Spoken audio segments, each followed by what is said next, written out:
everyone, and welcome to Journey with the Kellers. My name is Amanda Keller, and today we are back in the Keller kitchen. So today we are going to be making a recipe from the Outlander kitchen cookbook.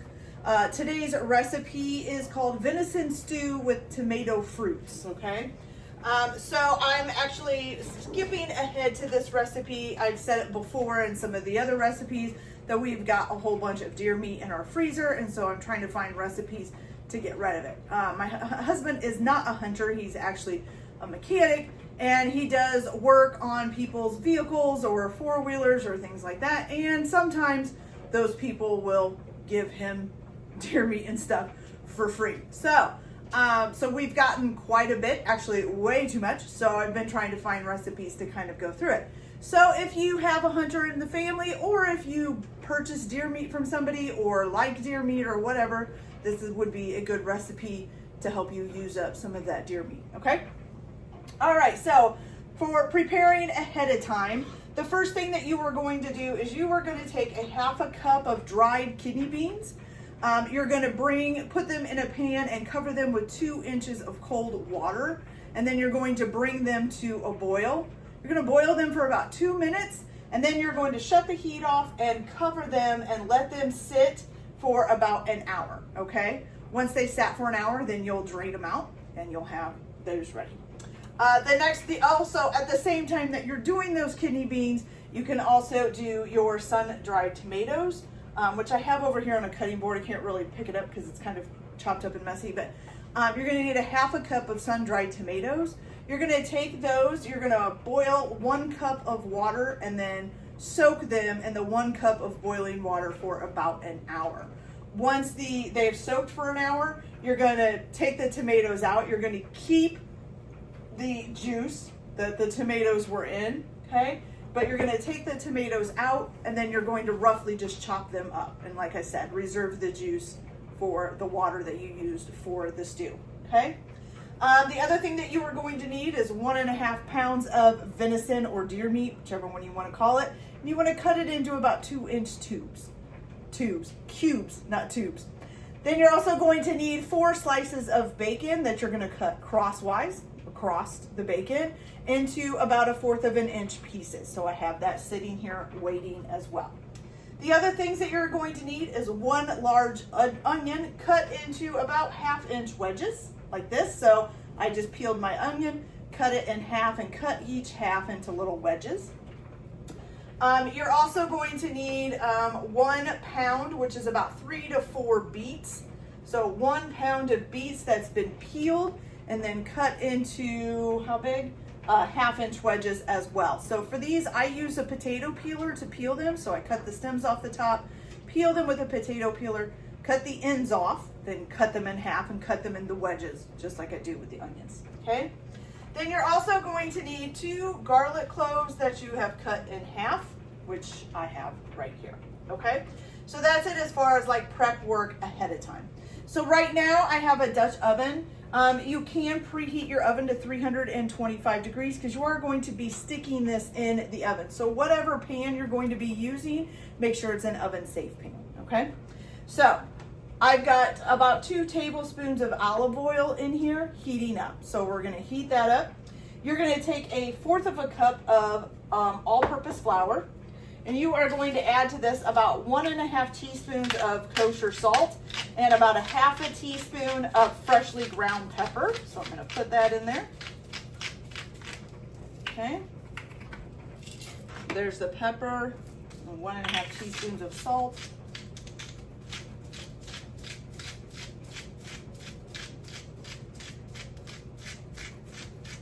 Okay, so you're gonna go ahead and mix that together. It's not very much flour, so if you need more, you can probably always make more. It's not a big deal. Okay, now, let me flip the page here so I can see what I'm doing. Okay, so what you're gonna do is you are going to dredge your venison, or your deer meat, whatever you wanna call it, through this. You're gonna have your 2 tablespoons of olive oil heating in your Dutch oven. You're gonna dredge your venison through here on all sides, make sure it gets covered. And then you're gonna brown the venison in batches in this skillet. So you're basically just gonna take it, dredge it through here, put it in here. And you're gonna brown it on all sides and then take it out of the pan, okay? Once you get your venison all browned and ready to go, you're gonna put them on a plate, and then you're going to, you'll have to probably do it in batches, but once you get the venison all down, then you're going to reduce the heat to like a medium, and you're gonna fry up your bacon pieces until they're golden brown. And then just add the bacon pieces to the plate with the venison, okay? So I'm gonna go ahead and get this part done, and then I'll be back after I get the bacon browned up, and we'll go from there. Make sure while you're cooking the bacon that you scrape up any of the brown pieces that get left behind or anything else. Just kind of make sure you scrape everything up off the bottom if you can.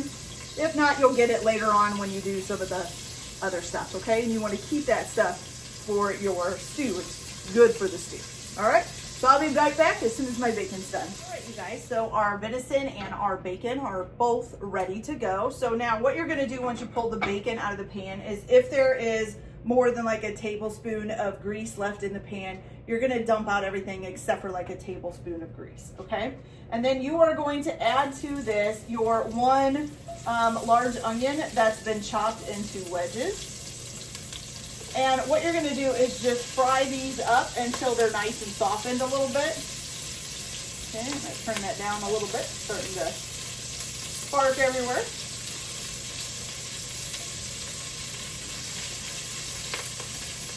It says it should take about 3 to 5 minutes. And again, you're gonna wanna scrape up the brown bits if you can get them up on the bottom of the pan. Okay. All right, so I'm gonna go ahead and let these cook, and then I'll be back to show you what we do next. So I'll be back in just a few minutes. Okay, you guys, so our onions are nice and soft, and I've scraped up as much of the like black stuff that I could get off. So here's the onions here, looking pretty good, okay?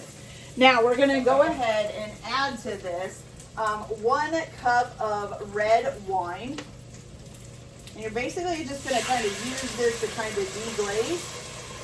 So you're gonna put that in there, and it's gonna come to a boil, and you're gonna like boil it basically for about 1 minute, constantly stirring it, okay? And basically trying to get more of that brown bits and stuff off, because they'll come off a little bit easier with the wine in there. You can also substitute the wine for like grape juice or things like that, which is what I did actually. I didn't have red wine, and I didn't want to spend the expense when I already had some grape juice, so I'm just using grape juice. But yeah, you can use different substitutes for the red wine. Can't talk today. Okay, and let's see. So we're gonna stir this for a little bit longer. It is boiling really well. Okay. Almost done here.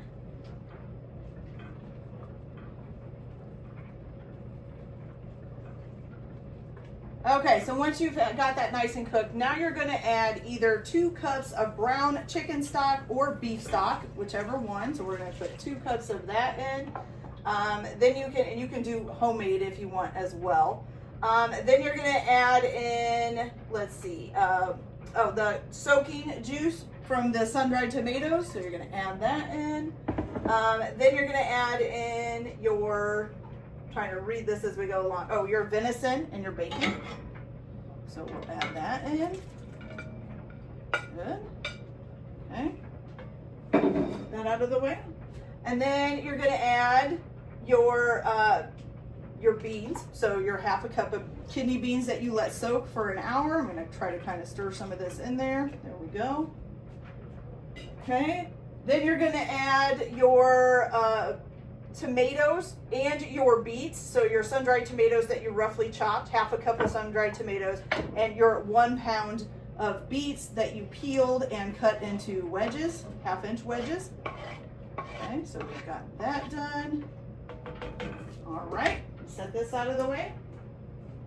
And then let's see, what else do we got here? Anything else need to be added? Okay, it says increase the heat to a medium high, so we're gonna go ahead and do that. And what you're gonna do is you are going to bring this to a rapid boil, okay?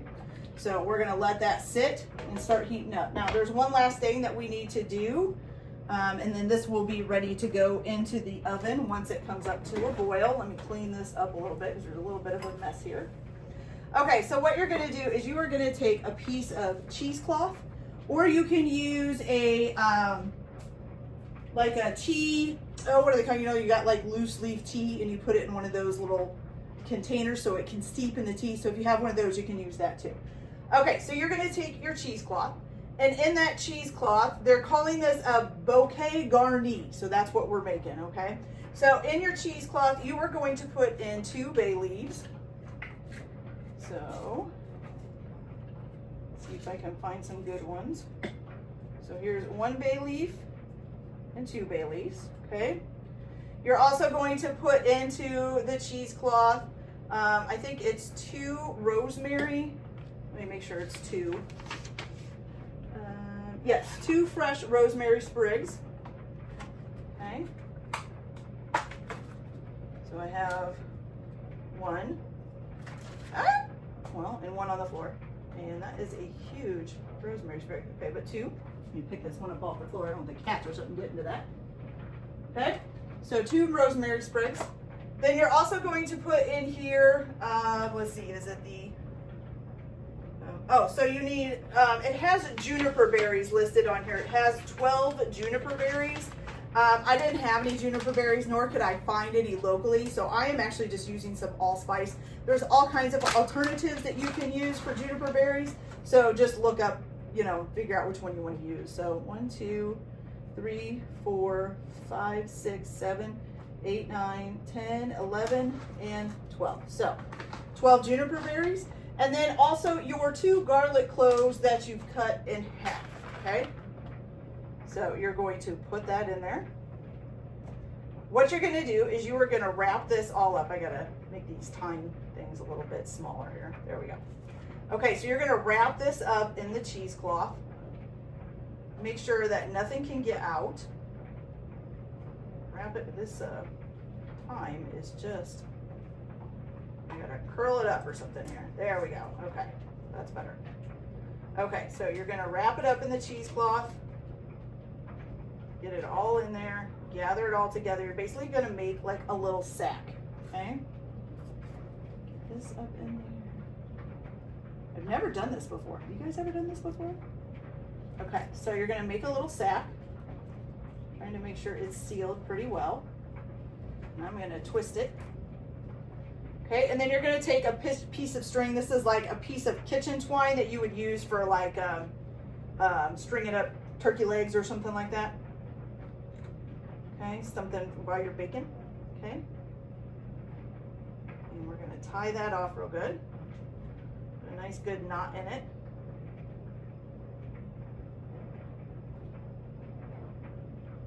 Okay, so I've got that all ready. I'm gonna clip these off a little bit so they're not so long. And then what you're gonna do is when the stew starts boiling, then you are going to poke this down in there. You're gonna put it down in the stew and make sure it goes under the water, okay? And then you are gonna go ahead and put a lid on it, put a lid on the pot, and you're gonna stick it in the oven and cook it until the meat and the beans and the beets are tender, which should take about 90 minutes, okay? Once you take it out of the oven after that 90 minutes, you're gonna season it with salt and pepper. I'm guessing you're gonna take this out. It doesn't say that, but I'm guessing you're taking this out. Nobody wants this to end up in their bowl. Okay, so I'm guessing that you would take this out and then season it with salt and pepper. And then it says you can serve it with warm bread. Now I'm not making bread to serve it with today. I'm just actually gonna make some dinner rolls if somebody wants to dip some stuff into it or whatever. And then you can refrigerate any leftovers for up to 3 days.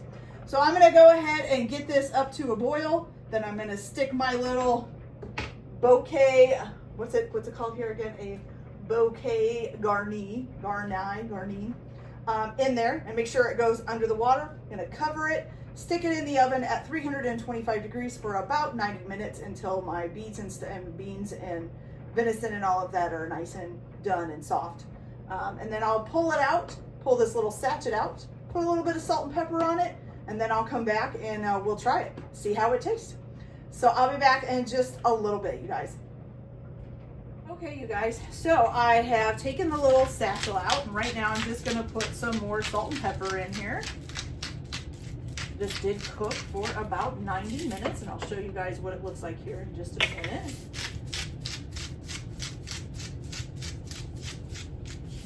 All right, go. Only thing I do not like cooking with beets is that they always look red, even when they're cooked. And so it always makes me think there's like raw meat in there. It's kind of a weird thing. Okay, so here we go. So here is the stew. Doesn't that look good? It does look pretty good, I will say. Okay. All right, so now let's give this a try and see how we like it. Now, if you've watched any of my other videos, you know that I'm not a big person of venison unless you can get the gaminess taste out of it. I have run into a few recipes where it didn't taste gamey. And if you, I don't know how to explain gamey, but it just tastes different. I don't know. It kind of leaves a bad taste in my mouth is what I'm saying, okay? So let's get a small piece of venison here and a couple other things. No, it's not a very small piece. I just want a small piece. Because if I don't like it, it'll be bad. Okay, so here's a small piece. I want to get a few other things on there though too. Small piece of beef maybe. Oh, well, I'm dropping everything so I can't get nothing. All right, let's just try the venison and see how, oh, there's a bean on there too. So let's see how this tastes.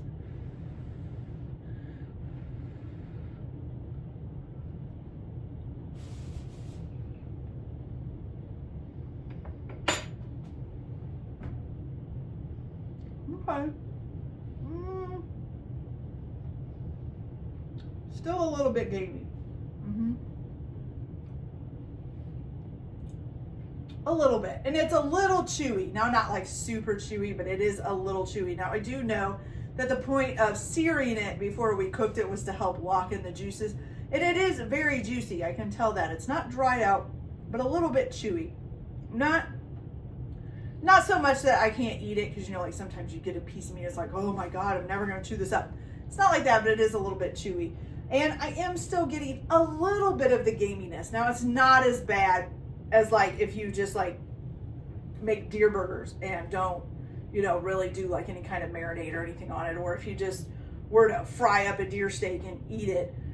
It's not as bad as that, but there is still a little bit of gaminess left in there, so it's okay. So it's not my favorite deer stew or deer recipe that I've made, but it's good enough that I could eat it. It's not super bad, okay? All right, you guys, so that's it for this video. I hope you liked it. Like and subscribe if you like, or don't if you don't. Everyone have a good day. Enjoy your cooking. Keep your kitchen messy, and we'll see you later. Bye.